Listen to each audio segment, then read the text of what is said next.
Hi everybody, let's refresh my kombucha. I have again allowed my kombucha to evaporate and I have developed several SCOBYs in here. Right now I have uncovered it and I'm taking out all the layers. These are layers that develop over time as the yeasts eat up the sugars in the sweet tea. I have one, I have two, and I have one more thin SCOBY inside, and then the liquid at the bottom is the mother.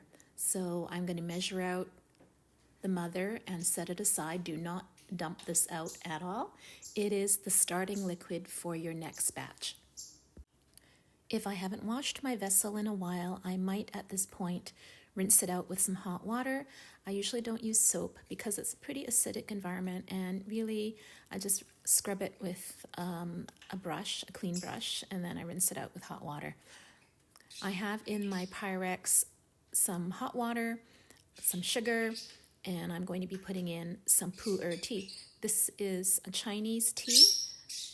You can use any combination of tea leaves. Do not use things like herbs like rooibos or flower petals or anything with essential oils other than tea leaves, because those things, when allowed to ferment, might mold. So just plain tea leaves.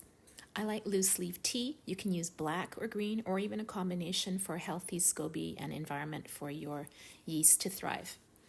So I like to steep this for a while. The recipe can be found in my caption below.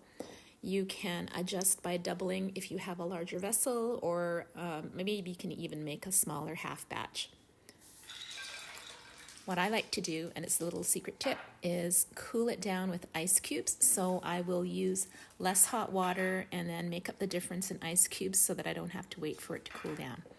Then I take one of the SCOBYs and I throw the rest away. As you can see, a SCOBY is cellulose material. It's sort of chewy, rubbery, or like silicone, I suppose. And it's a byproduct of making kombucha.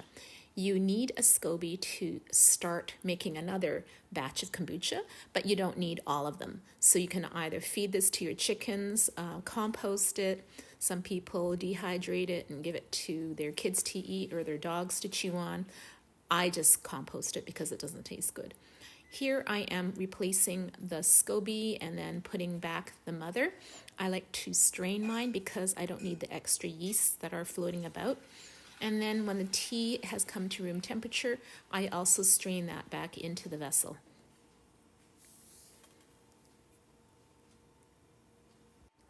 And that's it. We have now made a new batch of kombucha.